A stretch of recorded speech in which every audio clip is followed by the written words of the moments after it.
Hello दोस्तों, welcome to Pathfinder for NET JRF channel पर।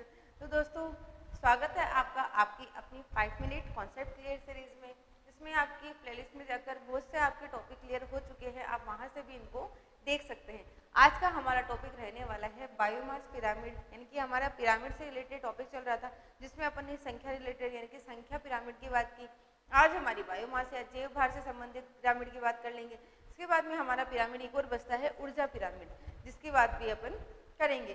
तो अगर पारिस्थितिकी पिरामिड से इसके पहले अगर बात करें पाथफाइंडर लर्निंग ऐप के ऊपर आपके लिए कौन कौन से कोर्स अवेलेबल है, तो आपके लिए नेट जेआरएफ, स्कूल व्याख्याता, कॉलेज लेक्चरर और साथ में लैब असिस्टेंट की यहाँ पर आपको ज्योग्राफी सब्जेक्ट के लिए सारी क्लासेस अवेलेबल करवाई जाएगी पेपर 1 और पेपर 2 के लिए।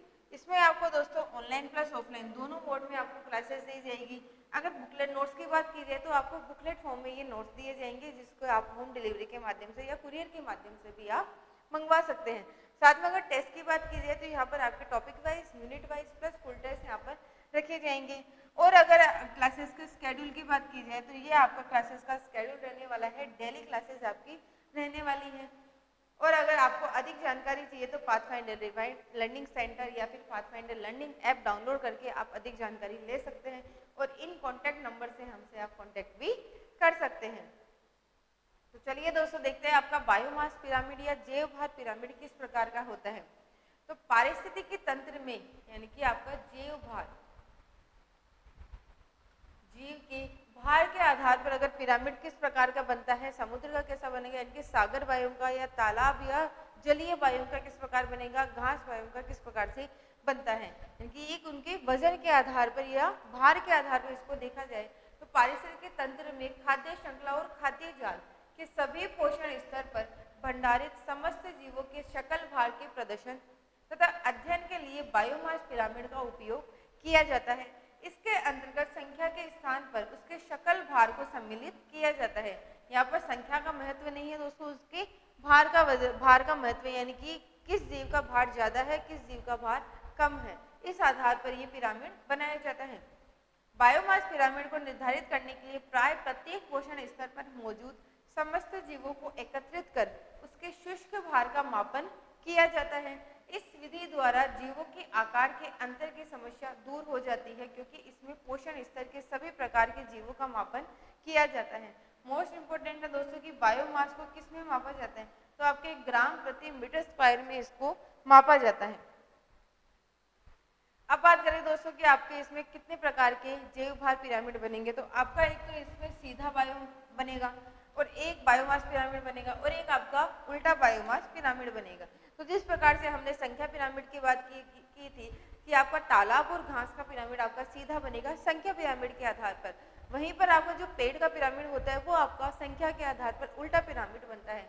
अब यहाँ पर अपन बायोमास की बात करें, जैव भार की बात करें, तो सीधा बायोमास पिरामिड आपके किसका बनेगा, तो आपके जो ये सीधा बायोमास पिरामिड है ये आपके स्थल पर पाए जाने वाले अधिकतम पारितंत्रों के लिए बायोमास के पिरामिड में एक बड़ा आधार प्राथमिक उत्पादकों से बनता है, यानी कि आपके प्रोड्यूसर से बनता है, तथा शीर्ष पर एक लघु पोषण स्तर होता है, यानी कि आपके जो घास है, पेड़ पौधे हैं, उनको खाने वाले उनसे कम होंगे, फिर उनको खाने वाले द्वितीयक उपभोक्ता, प्राथमिक उपभोक्ता भी इससे भी कम होंगे, और जो आपका तृतीयक उपभोक्ता है वो इन सबसे कम भार, सबसे अधिक भार वाला होगा। तो अगर इसमें बात करें कि आपके सबसे पहले जैव भार पिरामिड यानी कि सीधा पिरामिड किसका बनेगा, तो ये सबसे नीचे उत्पादक होंगे आपके पेड़ पौधे होंगे। ये पेड़ पौधे हैं, अब इनको खाने वालों का भार यानी कि इसके ऊपर इनका भार कम होगा। इनसे भी कम भार होगा आपके मांसाहारी जीव का, यानी कि आपके द्वितीयक उपभोक्ता का, और तृतीयक उपभोक्ता यानी कि इनसे भी कम, यानी कि भार की बात करें कि इनको खाने वाले के आधार पर इनका भार इनसे भी कम होगा। जिस प्रकार से अगर ये पेड़ आपके एग्जाम्पल के आधार पर देखें तो ये पेड़ों का भार है आपके 1000 किलोग्राम। तो इन 1000 किलोग्राम के ऊपर केवल 100 किलोग्राम ही है जो इनको खाने वाले हैं, यानी कि इनको खाने वाले प्राथमिक उपभोक्ता हैं। अब इसमें बात करें कि अब इन प्राथमिक उपभोक्ताओं को खाने वाले केवल 10 किलोग्राम ही यहाँ पर आपको देखने को मिलेंगे। फिर अगर इनको भी अर्थात द्वितीयक उपभोक्ता को खाने वाले तृतीयक उपभोक्ता यानी कि मांसाहारी जीव केवल 1 किलोग्राम ही आपको यहाँ पर देखने को मिलेंगे। तो इस प्रकार से आपका एक पोषण स्तर से दूसरे पोषण स्तर यानी कि उत्पादक से उपभोक्ता और की ओर जाने पर आपका जैव भार कम होता जाता है। अब इसमें बात करें आपका उल्टा बायोमास पिरामिड किसका बनेगा, तो आपका जो जलीय भार है या जलीय पारिस्थितिकी तंत्र है उसका आपका जैव भार पिरामिड हमेशा उल्टा बनेगा। और संख्या की बात की जाए तो यहाँ पर ये सीधा पिरामिड बनेगा। तो जलीय पारिस्थितिकी तंत्र में बायोमास का पिरामिड उल्टा हो सकता है क्योंकि जलीय पारितंत्र के उत्पादक सूक्ष्म पादप पल्लवक होते हैं, यानी कि फाइटोप्लैंक्टन होते हैं, जो तीव्र गति से वृद्धि करते हुए जनन करते हैं। और इसमें बायोमास के पिरामिड का आधार छोटा होता है और किसी भी समय उपभोक्ता का बायोमास प्राथमिक उत्पादक के बायोमास से अधिक ही होगा। तो इस प्रकार से अगर ये पिरामिड देखें दोस्तों, तो इस पिरामिड में आपको देखने को मिलेगा कि सबसे नीचे आपके जो ये फाइटोप्लैंक्टन होते हैं इनका भार कम होता है। फिर उससे ऊपर जो आपकी मछलियां होती है जो कि आपके फाइटोप्लैंक्टन को खाती है, उनका आकार फाइटोप्लैंक्टन को जू और जू प्लैंक्टन को छोटी मछलियां खाती है। तो इस प्रकार से छोटी मछलियों का भार इससे ज्यादा होगा और जो आपकी छोटी मछलियों को खाने वाली बड़ी मछलियां हैं उनका भार छोटी मछलियों से भी ज्यादा होगा। तो इस प्रकार से आपके जलीय पारिस्थितिकी तंत्र में आपका इकोसिस्टम में आपके पारिस्थितिकी का बायोमास का पिरामिड हमेशा उल्टा बनेगा।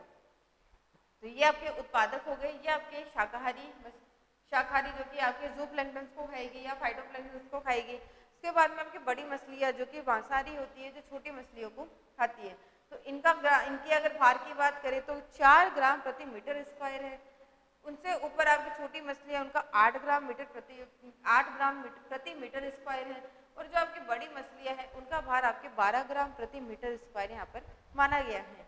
तो इस प्रकार से आई होप दोस्तों आपको क्लियर हुआ होगा कि कौन कौन सा पिरामिड सीधा बनेगा और उल्टा बनेगा।